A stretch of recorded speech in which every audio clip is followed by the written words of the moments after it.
physical medicine. That's the best there is. I'd rather do rehab than a stem cell injection. It'll work better, right? The second thing we do, so this is primary, the secondary, the second best thing you can do other than physical medicine is going to be, this is an opinion, because number one, there's no doubt physical medicine is the right answer. My opinion is the second best thing you can do for scar tissue is, what's our best? If you had a scar tissue problem, a bad shoulder, bad hip, bad knee, and you tried physical medicine and it didn't work, so you want to do something else, what would you do? You have all the money in the world.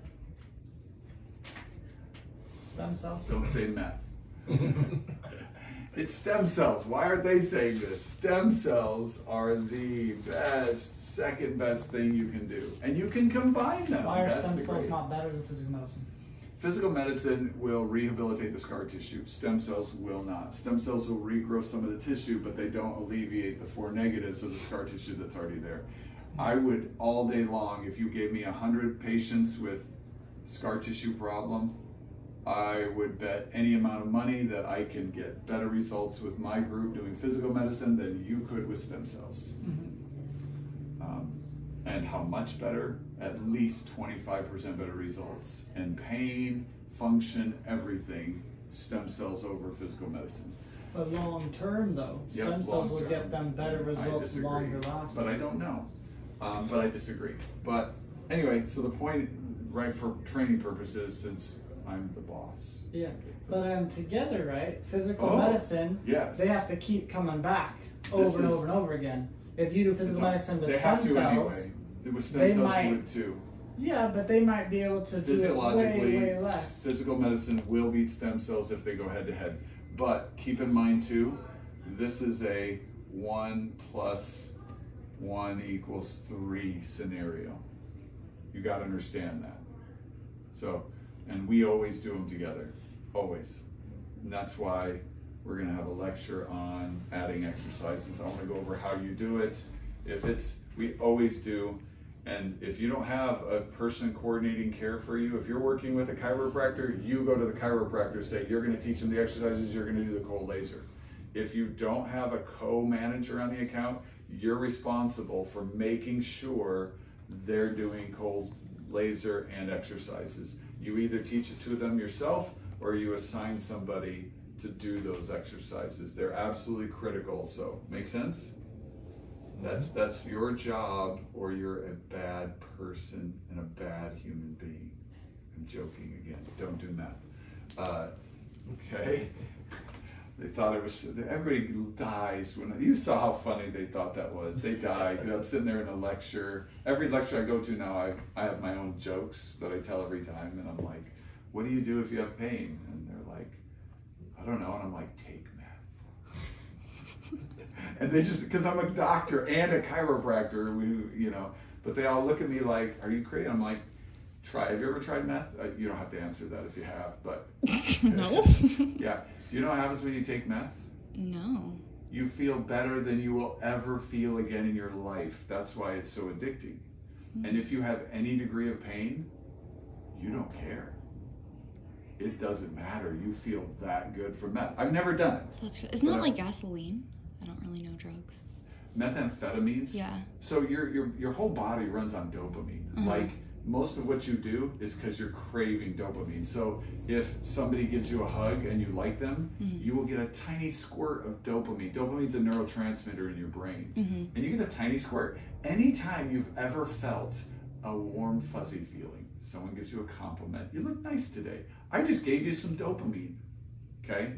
If a fat person eats chocolate cake, they get dopamine. If a skinny person goes running, they're running to trigger a dopamine. That's a runner's high. Fentanyl is the big drug on the street. Every drug you take that is a feel-good euphoric drug triggers dopamine. Now, meth is dangerous. Meth, I think, is one of the most dangerous ever because it gives a huge hit of dopamine. And the problem with it is that it hits you so hard with so much dopamine that your nerves react by building a wall to protect itself from this massive onslaught of dopamine. I got this right? Yeah, it just damages the receptors. It So after damages that, the receptors. you won't even feel It anything. scars them. So now if you take, and it's not everybody, right? It's just some people. It could be like if you're taking for a long time, it's gonna Yes, happen at it a certain will. point. But some people, a single hit of meth, they do meth one time, it hits them so hard, the body builds permanent blockers for dopamine.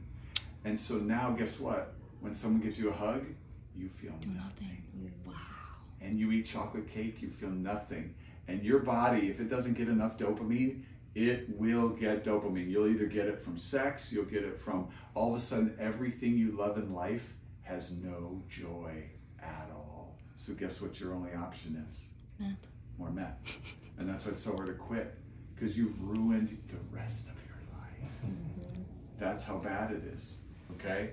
And Adderall, same thing, but it's slow acting and it's not so strong. But you take too much over time, that's what you're gonna get. Make sense? Absolutely. So when I do my lectures, I'm always like, take meth. Everybody's like, what? Did you say that? I'm like, it works. You will feel amazing and all your pain goes away. But do you like your teeth? Right. And everybody's like, yeah, I like my teeth. They can't do meth. Can't do meth. Sorry, that option's out for you. And then for the rest of the lecture, I joke about it, and everybody laughs. So it's my way of engaging people, shock and awe, right? But here's the thing to remember: nothing beats physical medicine. Second, stem cells are awesome, and if you do the two together, it has a synergistic effect. If you want to lose weight, you can lift weights and look like me. I tried that when I had to rehab my knee. I started working out and did a little bit of cardio, mostly weightlifting. I was still fat. I had like 20 extra pounds, didn't lose that, but I put on a bunch of muscle, okay? Or you can just change your diet. You'll lose weight, right? But if you do both together, it's 1 + 1 = 3. So you get 3 times better results when you do, so you can do 15 minutes of weightlifting, or, so they had 3 groups. One group did 30 minutes of weightlifting, one group ate healthy food and did some eat nutritious food, and then they said they had one group who did, oh no, sorry. They had one group do weightlifting, one group do cardio, and then they had one group who did, and each one did 30 minutes, and they had one group who did 15 minutes of cardio and 15 minutes of weightlifting. Same amount of working out. Guess who got the best results? Who were doing the both? The combo, and they had dramatically better. They lost weight overall, but added like 5 pounds of muscle and lost like 10 pounds of fat. The other group lost like 6 pounds of fat and 2 pounds of muscle, and the muscle group just gained muscle and lost like 1 pound of fat. So anyway, synergistic. So what's the third best thing you can do?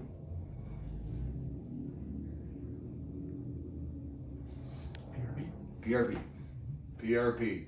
Again, it's synergistic, but you don't go 1 + 1 + 1 = 8. It's like 3.5. You start hitting diminishing returns, okay? And then what else can you do? Nothing. Laser. The laser works, but it's the weak sauce, right? It is. And we like doing the laser when you're doing an exam. I love saying, so a patient comes in, you do an exam, you're like, yeah, you got some scar tissue, you got scar tissue problem, torn ligaments, torn tendons, some torn cartilage. I love it. It's very convincing. You go, you know what? We know what's wrong. I want to do a little trial run. Go do the laser for 5 minutes. Grab the laser, throw it on them, see if it improves their range of motion or reduces their pain. If it does, you look them in the eye and go, man, when you respond even 10% to the laser, oh, this is gonna work. It's a quick cheat way, and the patient likes it because they go, oh good, that's good news, it worked. Oh, I feel the difference. So don't hesitate during your exam to go, you mind if I do a little test run? Okay, see where your shoulder stops? Zzz, hit it with the laser. Hey, look at that, it's 5% better, 10% better, a little less pain. This is gonna work. You know how powerful a sale that is? And it's true. I mean, it's not a con. If you can heat it up a little bit and it does that much better, it's scar tissue, it's going to respond very positively. Got it?